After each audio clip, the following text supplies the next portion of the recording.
Sahabat EKB, kita jumpa dalam program Monday Spirit.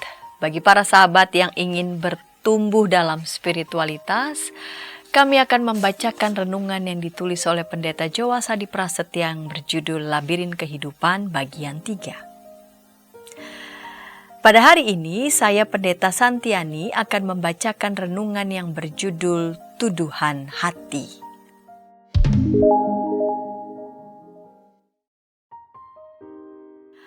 Konon, setiap kebudayaan di dunia ini didominasi oleh salah satu dari 3 perasaan negatif manusia, yaitu rasa bersalah, rasa malu, dan rasa takut. Beberapa orang menyebut ketiganya sebagai Trinitas tak kudus, the Unholy Trinity.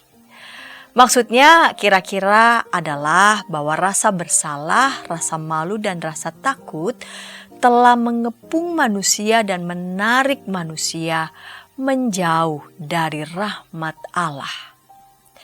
Dari ketiganya, rasa bersalah dan rasa malu memang paling dominan. Hanya sedikit negara atau kebudayaan yang didominasi oleh rasa takut. Ketiga perasaan negatif ini kerap pula dipandang secara teologis sebagai ekspresi dari dosa yang laten di dalam hati manusia secara universal. Namun demikian, dari sudut pandang psikologis dan psikiatris, ketiganya dapat dipahami sebagai problem kesehatan mental. Kita mengenal apa yang disebut guilt complex, shame complex, dan fear complex.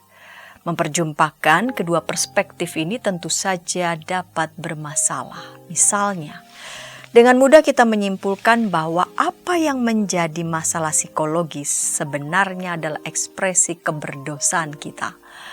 Alhasil banyak terjadi stigmatisasi yang mengatakan bahwa dosalah yang membuat seseorang memiliki masalah mental. Stigmatisasi semacam ini sungguh-sungguh harus ditolak. Namun demikian, apakah ketiga perasaan universal ini memang benar-benar tak ada relasinya dengan keberdosaan manusia? Mungkin saja ada, mungkin juga tidak. Disinilah dibutuhkan diskresi spiritual yang matang dan diagnosis psikiatris yang profesional. Prinsipnya, semua usaha untuk menggeneralisasi sungguh berbahaya. Maka dengan kesadaran akan bahaya stigmatisasi dan generalisasi berlebihan ini, Pendeta Joas berusaha memberikan sebuah refleksi menarik mengenai sebuah teks di dalam Alkitab perihal hati atau perasaan yang dapat menghalangi kita menikmati sebuah kehidupan spiritual yang mekar dan matang.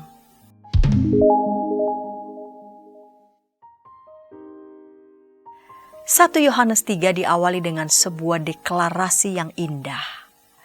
Lihatlah betapa besarnya kasih yang dikaruniakan Bapa kepada kita, sehingga kita disebut anak-anak Allah, dan memang kita adalah anak-anak Allah. Kasih Allah yang menyelamatkan itu mendefinisikan hidup kita sebagai anak-anak Allah. Sementara ayat 1-10 berputar di tema kasih Allah, ayat 11-18 berbicara mengenai kasih yang sama yang kita akan berikan kepada sesama kita. Bagi penulis surat 1 Yohanes, kasih sungguh mendefinisikan diri kita, baik kasih Allah bagi kita maupun kasih Allah melalui kita. Tiba-tiba sejak ayat 19, penulis beralih ke diri sendiri.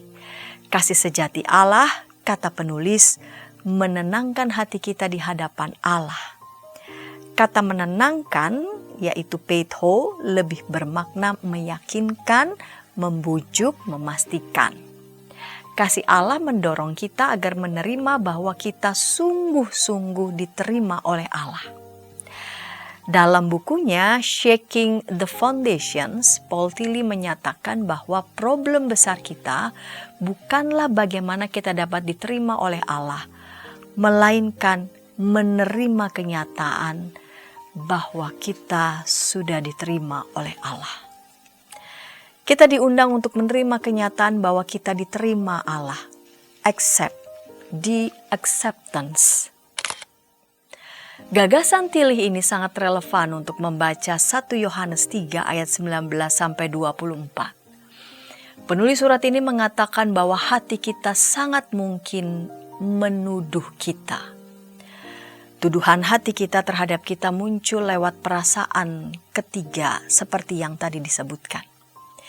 Ia dapat menuduh kita dengan memperbesar rasa bersalah kita. Kamu sudah terlalu banyak berdosa. Tak mungkin Allah mengampunimu.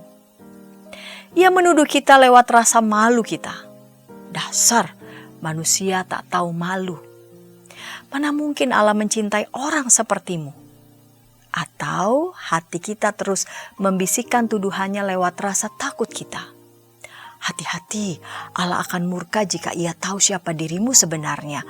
Kau akan dihukum jauh lebih keras lagi. Rupanya tuduhan hati kita sungguh fatal akibatnya.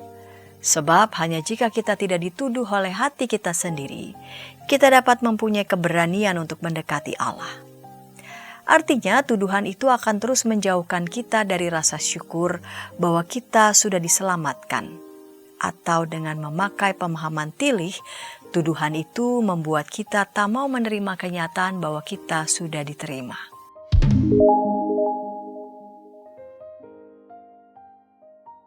Titik awal kita untuk mengalahkan diri sendiri, yaitu mengalahkan tuduhan hati kita sendiri, adalah dengan menyadari bahwa Allah adalah lebih besar daripada hati kita serta mengetahui segala sesuatu. Dunia psikologis memakai dua istilah yang mungkin dapat menerjemahkan tuduhan hati itu, yaitu overthinking dan overfeeling. Perasaan semacam itu seringkali begitu daya menguasai kita, yang menjadi sebuah binatang buas di dalam hati, the beast within. Penulis 1 Yohanes tidak memiliki kosakata itu. Namun ia memahami benar problem dari tuduhan hati tersebut, setidaknya secara spiritual.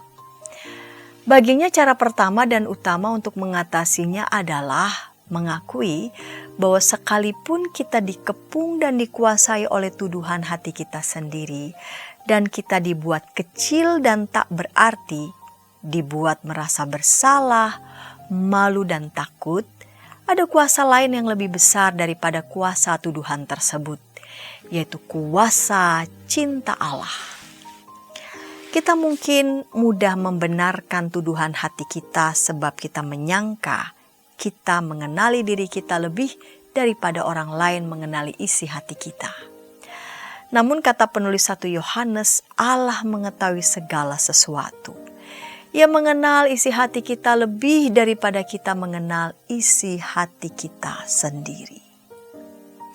Buku Paul Tillich, Shaking the Foundations, adalah kumpulan khotbah yang disampaikannya di Union Theological Seminary. Di dalam khotbah yang berjudul You Are Accepted, yang Pendeta Joas telah singgung, ia memakai Roma 5 ayat 20 sebagai teks Alkitab yang melandasi khotbahnya. Ayat tersebut berbunyi, hukum Taurat masuk dan akibatnya pelanggaran menjadi semakin banyak. Namun di mana dosa bertambah banyak, di sana anugerah menjadi berlimpah-limpah. Pesan khotbah Tillich adalah bahwa sekuat apapun dosa berusaha untuk memisahkan kita dari Allah, kuasa rahmat Allah jauh lebih besar. Rahmat Allah itulah yang akan memberi kepastian kepada kita bahwa kita telah diterima. Baik Roma 5 ayat 20 maupun 1 Yohanes 3 ayat 20 menegaskan betapa besarnya kasih dan rahmat Allah lebih besar daripada kuasa dosa maupun kekuatan tuduhan hati kita. Sesaat sebelum mengakhiri khotbahnya, Tillich menyampaikan sebuah pesan pastoral yang sangat mengesankan. Pendeta Joas terdorong untuk membagikan penggalan refleksinya yang cukup panjang. Dan dalam terang rahmat ini kita melihat kuasa rahmat dalam hubungan kita dengan diri kita sendiri. Kita mengalami saat-saat di mana kita menerima diri kita sendiri karena kita merasa bahwa kita telah diterima oleh sesuatu yang lebih besar daripada kita. Andai saja lebih banyak saat-saat seperti itu diberikan kepada kita. Sebab saat-saat seperti itulah yang membuat kita mencintai hidup kita, yang membuat kita menerima diri kita sendiri, bukan dalam kebaikan dan kepuasan diri kita, namun dalam keyakinan kita akan makna abadi hidup kita. Kita tidak dapat memaksakan diri untuk menerima diri kita sendiri. Kita tidak dapat memaksa siapapun untuk menerima dirinya sendiri. Namun terkadang terjadi bahwa kita menerima kuasa untuk mengatakan ya kepada diri kita sendiri, bahwa rasa damai masuk ke dalam diri kita dan membuat kita utuh, bahwa kebencian dan penghinaan terhadap diri sendiri lenyap, bahwa kita bersatu kembali dengan diri kita sendiri. Kemudian kita dapat mengatakan bahwa rahmat telah turun atas kita.